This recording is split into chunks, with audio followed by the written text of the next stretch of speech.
right, Chris, dude, Gabe, yo, Liz, Dudette, What's up? dude. So episode was 86? 86. 86, The Pit, dude. And it's been a long while, and hopefully we'll get back on track on doing these. And,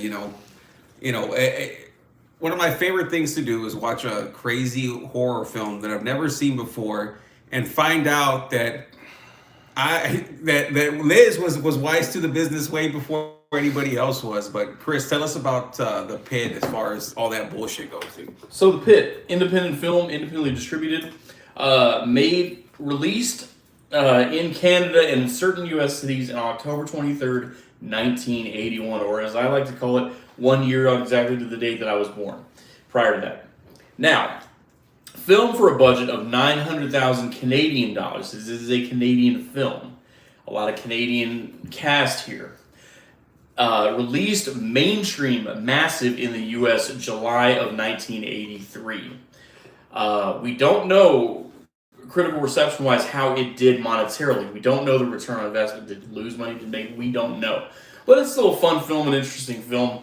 One of the things interesting about this is I was reading about it just now. I watched it 3 times, and of the 3 times I watched it, I don't remember why, but I don't remember it stating that the story is that this family immigrated from Toronto to Milwaukee to live in Wisconsin. My question is, what spells was Chris casting as he's talking this whole time? Oh man, I was scared for my own life, Dude, this was a very good movie. It was very interesting. I don't know what made you choose this movie. I guess it was on a whim or something, but I had never seen this movie. But talking to my wife over here, Liz, actually she was, like Joey said, she was already wise to it before all of us were, and she had already seen that a long time ago, which I thought was like nuts.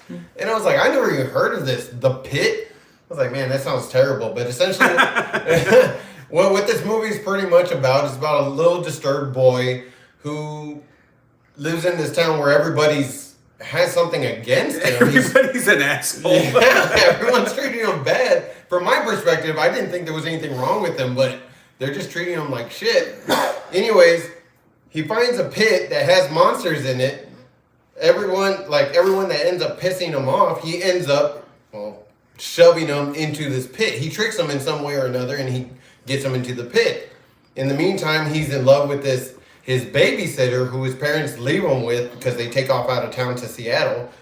So he's staying with his babysitter, and just like any other young kid, he's 12 years old. He loves his babysitter. He's all like, she's like the prettiest thing in the world.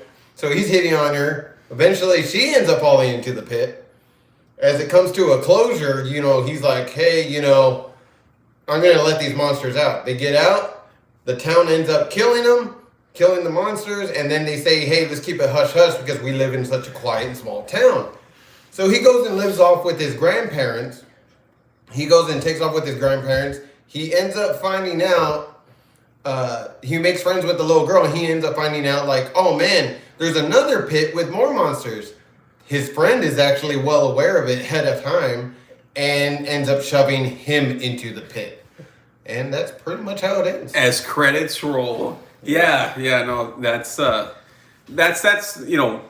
you forgot the most important thing is that he talks to his fucking teddy bear. So, as I said, this kid is disturbed. Well, the teddy bear moves and shit, dude. So it's like it's got a little bit of everything, right? That was like my biggest take on this movie. Throughout the whole thing, he's talking to his teddy bear, and the bear replies to him. So throughout the whole movie, you're thinking like, oh, he just has like this psychotic. It'd be a great personality. It would be a great remake type movie, right? Because you could just take it a little bit further, like with the bear doing shit, right, and the demons or whatever. Take the exact story concept and everything, and just modernize it and go a little bit further with the bear and everything. Yeah, it's like The Gate. You remember The Gate, right? Where you can there's those little demon shits in the ground that they dig into and they come out. So it's like they can take like this movie has like all those different elements, and it's like they just sprinkle that on top, a little bit of child's play with the fucking teddy bear. It doesn't really go anywhere, but they're just all there. But so for you, Liz, I know, like for me, how I picked it was I was just scrolling on Peacock, and I saw this horrible thumbnail. If have you seen it where it's just like it looks weird, and I just it was by accident. I was scrolling, and I stopped, right, and I went. It starts playing the video, right, or scene from the thing, and it was so horrible. I had to watch it. It's the scene where Jamie's talking to the babysitter, and he's all like, "I got it," and she's like, and she gets it. He goes, "I said I got it."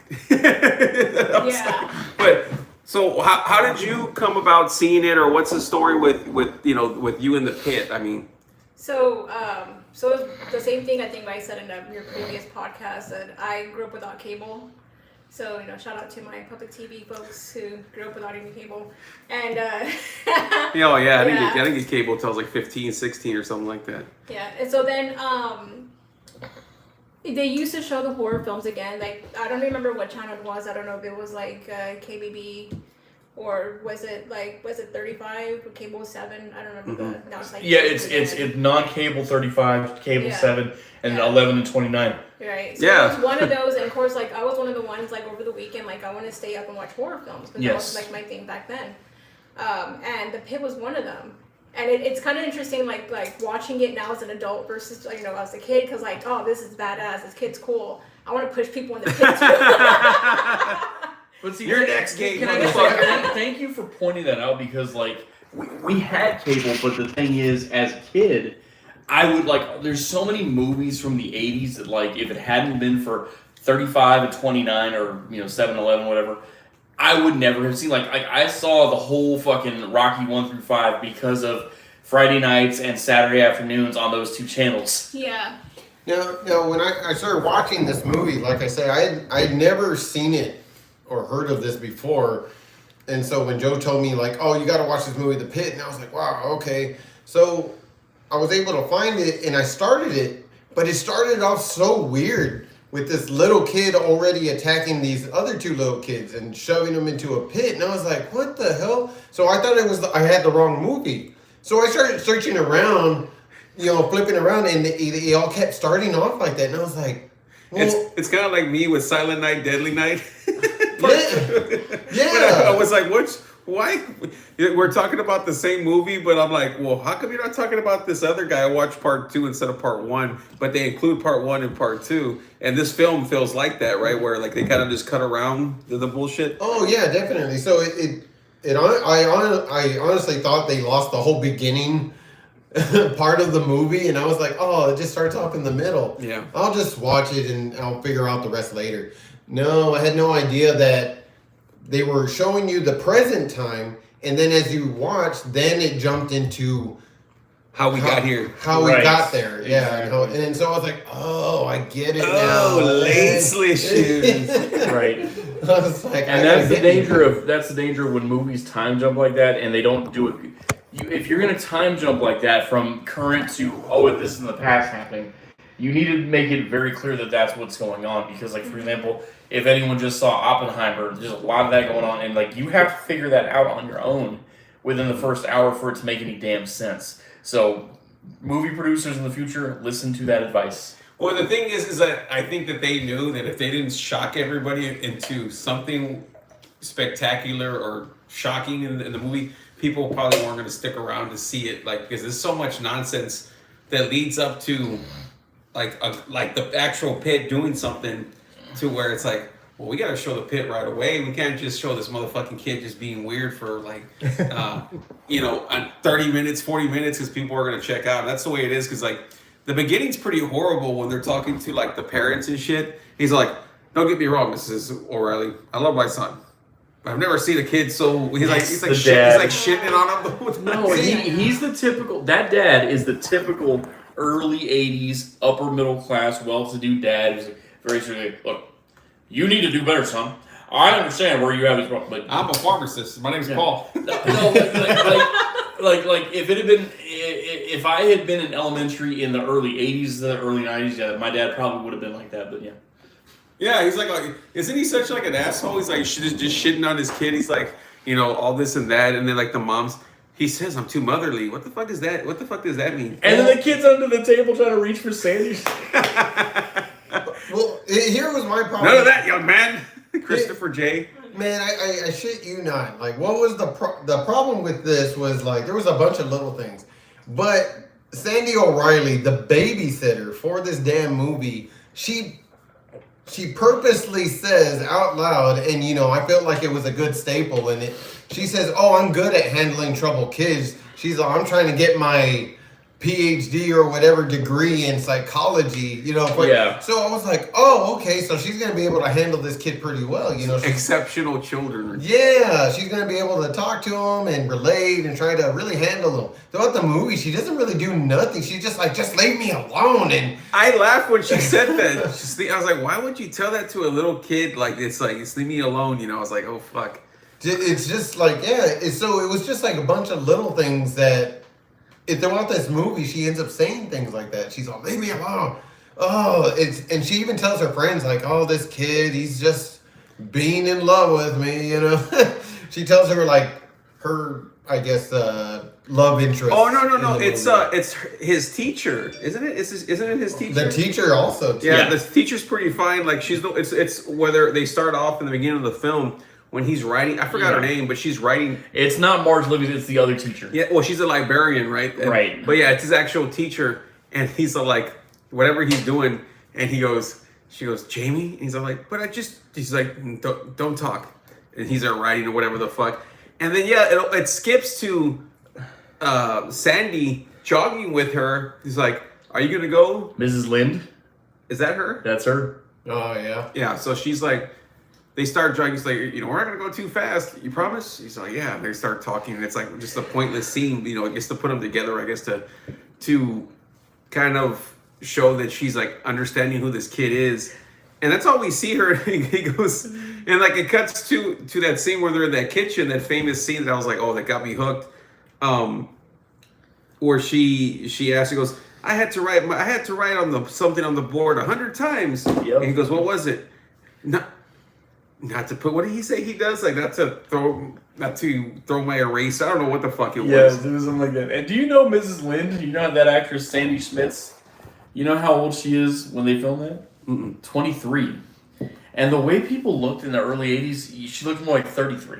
Yeah, so that's what I was saying. Like everyone in the 80s and 90s, they looked older than they were compared to people now. They look like younger than they were than those. They all learned to stay inside, man. They don't go outside. That whole bullshit. People ate better back then is all bullshit because everyone looks better now compared to then, or maybe it's the cameras, right? But yeah, overall, like, this was a good movie. Like, it really was. It was really interesting, but there was a lot of, like, what you were saying, unnecessary parts. Yeah. Like, they spent a good, like, 3, 4, 5, even 6, 7 minutes, just them, like, so what did you have for dinner?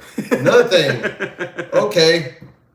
That was it. And I was like, what was the point of that? They went overboard on some of this stuff. The damn movie's like almost damn 2 hours. Yeah, it is, right? But that's the thing, like, okay, so you talk about the time jumping, we talk about, like, they show the scene where he's, like, fucks with someone on a swing set and they end up falling down and all this stuff, and then doing all these things that he does to people. The thing is, that's not telling a good story, and I have the same criticism of having recently seen Oppenheimer.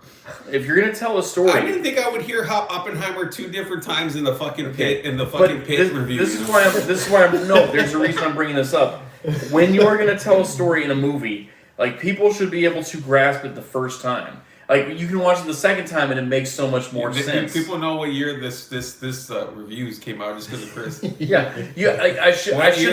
year did Oppenheimer come out? I should not have to watch a movie a second time to totally get it. It should be well progressed and well written enough that I get it the first time. Well, I got it with this one. Did you have trouble getting what it was going? I didn't, because the first time I did. When I first saw it, I go, what the fuck's going on? Because he's just like, he goes, are you Freddie Phelps? He goes, yeah, I'm him. Oh my god. And the fucking kid leads him out. He's like, hey, look. And the costumes, what are they fucking wearing, right? It's like some teenager middle school fucking costume party. And so we're in the present. He's calling Freddie, and then it cuts to where Freddie punches him. The movie starts out with that, and then it goes back to that again to remind you. Not that you need a reminder when you see something like that. My name's Jamie. I want to be a part of your club, and then and you go, that chick's just laughing at him. What fucking bitch! And so like this thing. So then he leads them over to to the pit, and he's like, "Hey, look, there's nothing wrong with me. I mean, look, I got a bag full of jewels. It's got to be worth millions. I can't have it." Yeah, that shit made me laugh. It's gotta be, and like the way he's talking, it's like he's in y'all's fucking laundry room. It's gotta be worth millions. You can hear like the echoing and shit. And he's like, jewels and stuff. Yeah. And he's like, "I can't have it, but I'll let you have it. You promised not to hit me anymore, and I get to join your club." Or I'm like, what kind of clubs were going on in '83 or whatever the fuck, you know? So well, let's get into this. So as far as the movie was great, and again, we all agree there was like some unnecessary lame parts in that movie. Would you call Miss Livingston showing her boobs unnecessary? You know what? We got to have a little bit of nudity for these movies. This movie had everything. But go ahead. But you know what? Let's talk about like each of the victims that were a part of this movie. So, who was his first victim that fell into that damn pit? Abigail, right? It was the little girl. And why did she go into the damn pit? Because she was a motherfucker. She was always a bitch to him, and then the final straw was that fucking bike. Yeah, so do you remember that bike scene where she's like, "Hey, Jamie," like, so Jamie got his bike taken away? I read it in the fucking wiki shit, but they don't talk about it really in the thing, right? No, they don't. Yeah, no, I hadn't read it. I was like, is there a novel for this? There is a novel. Thank you. Yeah, there's a novel for, I remember. There's a novel that predates the film, and the problem is that the novel has things in it the film does not express, like what he just talked about getting his bike stolen, or what I was mentioning before we went live. They talk about that. What it is he was, how like back then, nowadays it doesn't matter, but back then when you were the new kid in school, you had to just keep your head down and be quiet for like a month, and then people would accept you. And you start getting people chair shots. Right, exactly. So he's the new kid from, supposedly they moved from Toronto to Wisconsin, because his dad had like a business opportunity or whatever, and so it's like, he's the bullied kid because he's the new kid, but they don't say that in the movie, just like they don't say about the bike thing in the movie. Casting spells. Yes. Yeah, no, fucking Abigail, she's like, why don't you ride my bike, try my bike out? And he fucking gets on it, and the whole thing just comes apart, and she starts laughing, and Marge Livingston, the librarian, comes out, and she's like, "Abigail, why would you do that to that boy?" And it's just like, she's like, "Jamie, don't play with her," and all this and that. So he comes back with the vengeance, and he goes like, what does he tell her? That he's like, "I bet you can't ride this path," or whatever. Yeah, so he goes ahead and he challenges her because he wants to get her into the pit. So he goes ahead and says like, "Hey, there's a path that no one has ever ridden before. Not even you. How much will you?" Yeah, I bet you can't even do it. How much, Jamie? Oh, whatever, Benjamin. That's you bet. Yeah, and he's all like, "I bet you this whistle, this special whistle that silver supervisor's whistle. Let's get it right, dude." And which I'm gonna have very soon. Oh, there you go. Oh, proud. Can you imagine someone's just walking too fast? He's like, he's just blowing. So he challenges her. Mob Patrol back in school. Yeah. So here she is, like he's running. He's like, "Come on, this way. Oh, come on, you're almost there. You can't do it." Who the fuck would ride that shit anyway, right? That fucked up. Like, what? Like, why would you go ride your bike there anyway? It's more hilarious that everyone that he's talking to Can't see it, right? No, he's tricking them into some way or another, getting them into the damn woods and how they get near the pit. So he ends up shoving them, each one of those people in. But it's like this big old square, and like none of them could see how huge it is. She's all walk, because I think Jamie ends up taking the bike and puts it on the other side, and she just starts walking, and she goes, "I'm gonna get you." Yeah, because he ends up pulling like a string. He had a string or a rope or whatever when she was riding through those woods. She couldn't see. He pulled on it, and she fell off her bike. He got on the bike and started laughing. He took off on it. So he takes off to the other side of the pit. Here she's coming out of the damn woods. And she's, "Oh, Jamie, Benjamin, you're gonna," wah! She falls into the pit. Like, so senseless. And I was like, okay. So here he is. He's riding the damn bike out of the damn woods. He's all happy as any other kid would be, having something.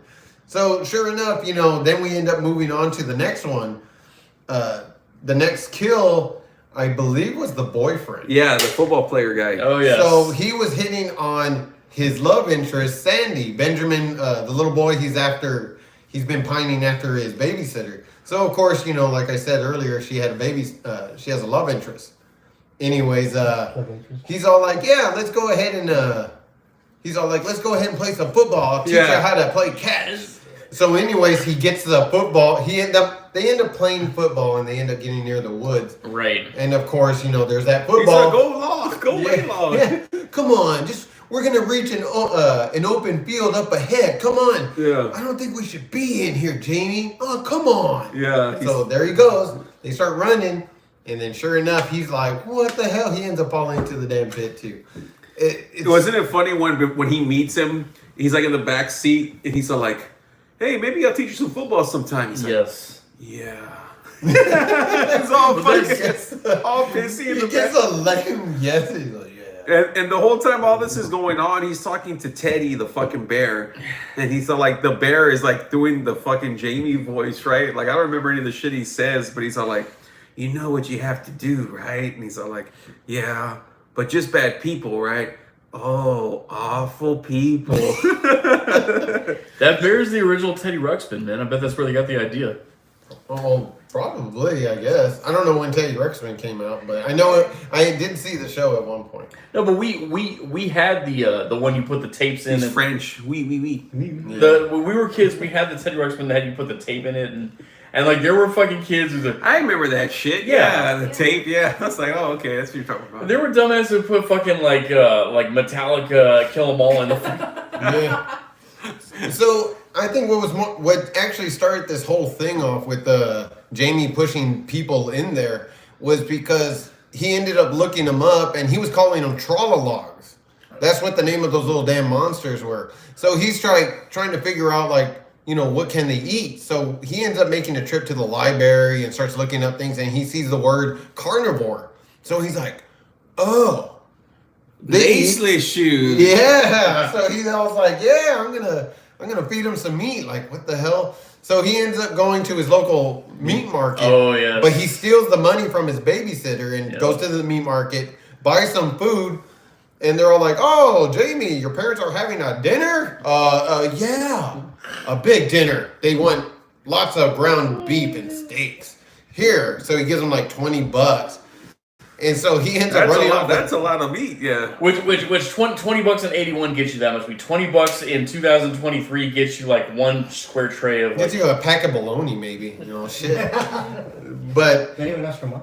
so they end up and he ends up taking the meat and he goes to the pit and throws it in there. That's what you eat. Yeah, and that's exactly what he says. So he figures He it out. throws down Gentleman Jack and fucking chicken nuggets, dude. He gets over there. Chicken tenders. Chicken tenders. Ooh, man. No, just chicken nuggets. That's what Chris likes, dude. I'm not talking about my good friend Jason, dude. Oh, not chicken dicks. No, we're not talking about that. But the thing, and then like he takes the chick there, he takes Sandy there, and she's so intrigued, and like because you've seen what he's been doing, so when she's there, you think, is he gonna go fucking ape shit and like fucking throw his heart on down the fucking thing? And he does it, but she's like, no, not these particular ones, but they've been around forever, you know. Yeah, I know that. Yeah, that's the thing is like he's telling her he tells her about it, and it's pretty funny the way he explains it because he's like in between like all these different scenes, he goes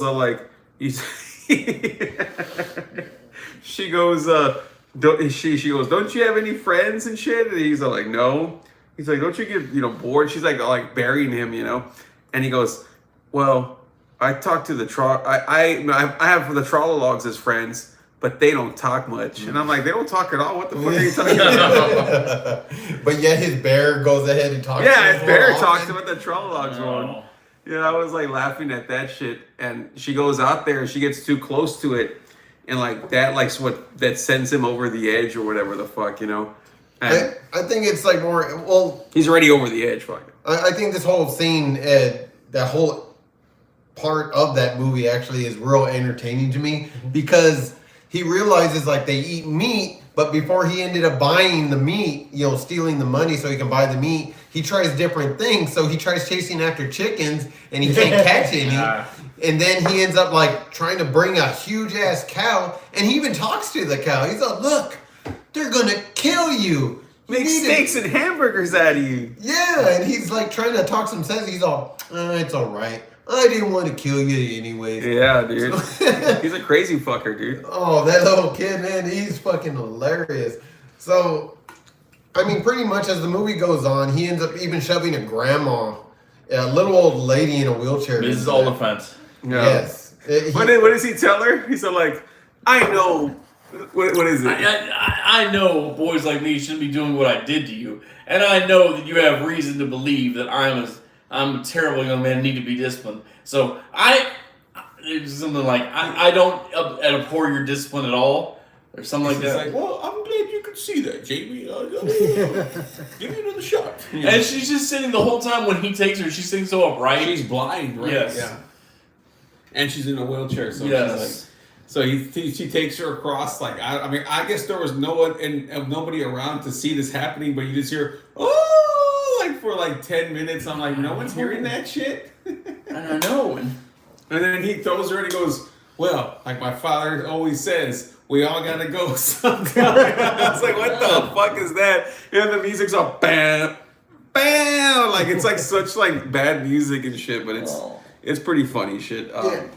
Pretty much as it came down to it. So the babysitter ends up finding out about it, and she's trying to explain to the world that she's trying to explain to Jamie that the whole world needs to see these damn monsters. Yeah. She thought they were just pigs, hairy ass pigs that fell into a pit, but she realizes like, oh, these are actually real.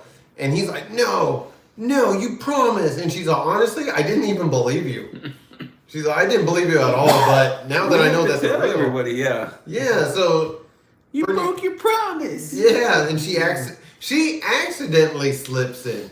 Well, anyways, what makes this like more interesting? So as they go forward, and they have the police officer there, they explain to the police officer that she ended up because he didn't want to reveal the secret about the monster, so he told him a lie, saying, "Hey, she ran off with her boyfriend."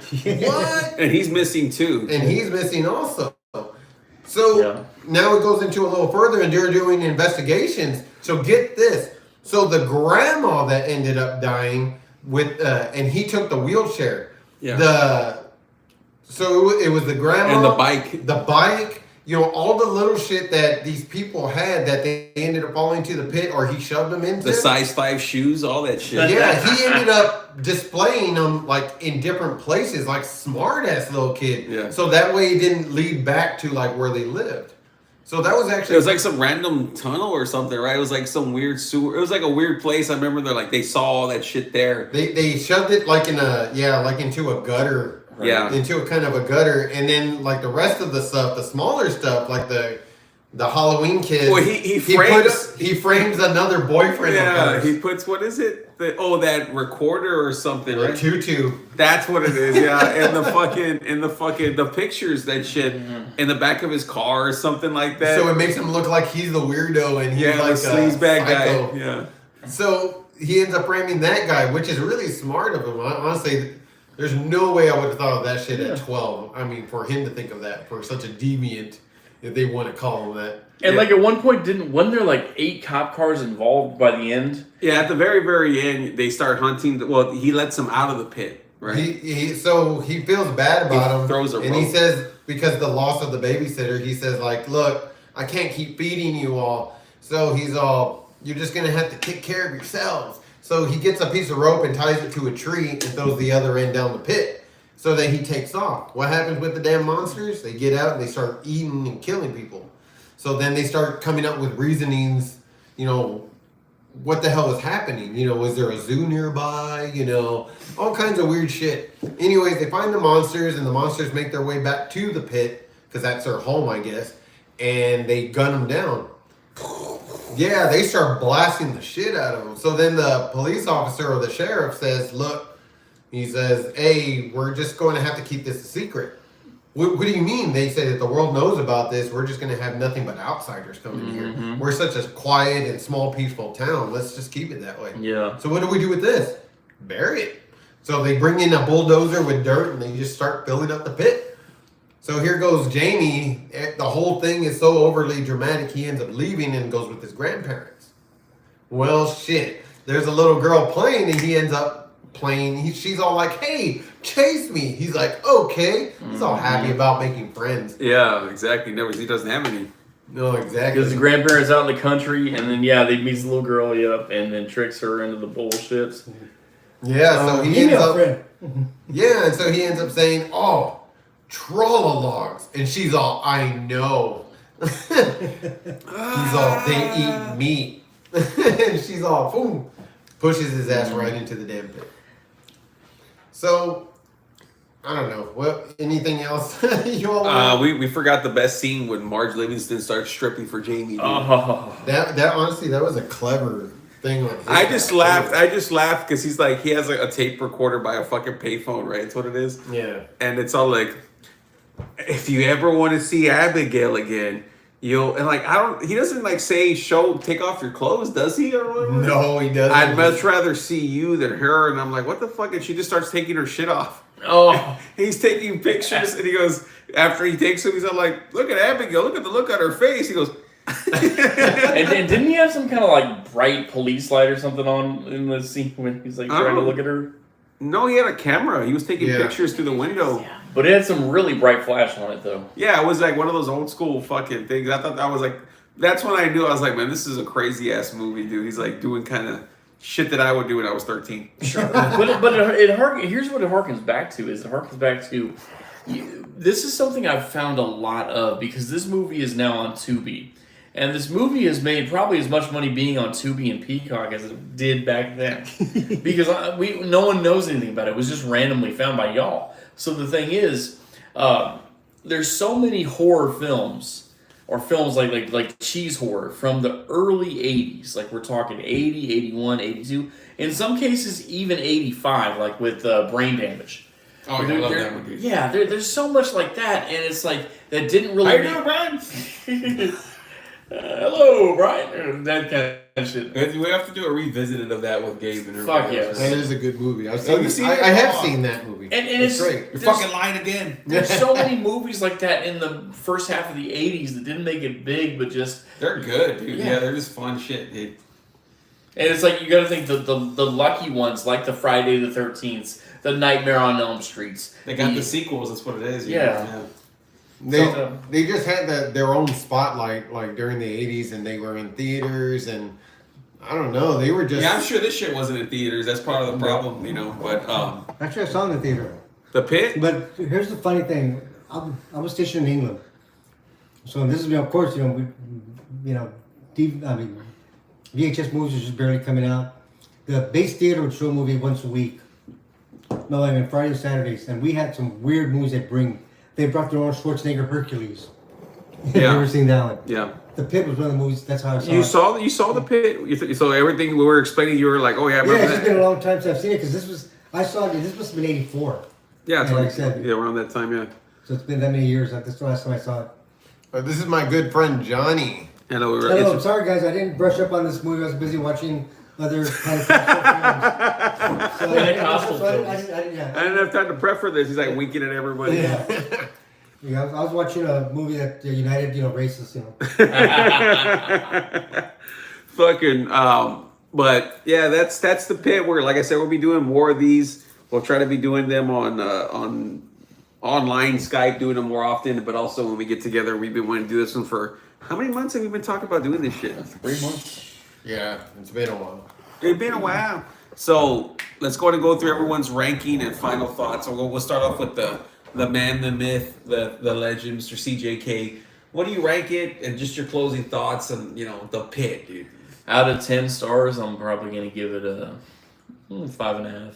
It's not, I mean, the novel is probably fantastic, but they didn't translate the novel to the film very well, and they could have done a better job telling the story of why Jamie is viewed the way he is. But it was fun. It was amusing. It was kind of like you could have fun watching this in an hour and 40 minutes. So I'll leave it there. Could have been better, but cult classic. Yeah. So for me, I'm gonna give it a solid ass 7 out of 10, dude. I know it's like it looks like shit. There's a lot of things wrong with it, but there's like a charm to it to where, for this type of movie where you just want to have fun and you want to enjoy yourself, like. It's so damn good, and I literally watch it like since I found out about it, which was how long ago did that take? About like 6 months ago, 5 months ago. Yeah, like almost a year. Has it been a year? I must have it hasn't been a year, but it was that long ago. So right before I started Liberty, that's when you found out about it? Well, how long? Well, do you remember me talking about it? This year, not last year. It was this year, right? Like about 8 months. Yeah, not even Was 8 it? months ago. No, it was like 4 or 5 months Yeah, ago. it had to have been like I think 6 months, and I've seen it. I'll call it 6 months. too. I've seen it probably 25 to 30 times. That's pretty ridiculous. You know what? As much as you've been talking about it, maybe I felt like it's been going on longer. No, than I probably there's been days where I've watched it sad enough like 3 times. What? So no, I like the movie a lot that much, dude. I don't think it's like good. I'm not gonna tell somebody, dude, you have to. I mean, I told you because you're like into the same weird shit as me. But I mean, like, dude, I liked it 7 out of 10. G Money. Man, I'm gonna give this movie 7s are always rewatchable. 8s are definitely rewatchable and with an extra thumbs up. And then 9s and higher are just like my overall best movies, like my top 10. But honestly, like as much as I've 6.3. Go ahead. I was gonna say 6.5. Man, you were pretty damn close. It is rewatchable, but as many times as I have damn rewatched it because I thought we were gonna do the review on it, I'm kind of burnt out on it a bit. So yeah, and like I said, the movie is a little too damn long. So I'm kind of burnt out for a while. So I'm gonna give it a 6.5 for now. Maybe down the road I'll probably end up saying it's about a 7. I always stop watching when the cops start doing their thing at the end. I'm like, okay, movie's over. Yeah, exactly, and I kind of give up about that part. Liz, what are we doing here? What do you rank this? Your final thoughts on this motherfucker? Not to copy Gabe, but it's a 6.5, but that's mostly for nostalgic purposes. I love the 80s campy film, especially with the bad acting. Like, Silent Night, Deadly Night 2 is like my favorite of all time. Amen. Yeah, so... Amen. That's that one's like, it's like a bad film, It's but so I bad, love it's it. so good. I love it, That's yeah. how I see The Pit. Yeah. Good shit. We won't prolong this one too long, but I hope you guys enjoyed this one, and we'll see you all on the next one. Anything else to say, G Money, or what are we doing here? We'll see you the next time. No. Yeah. Do it, Chris. Do it. Man, you gotta be shitting me. That mother's strong. Yes. Peace.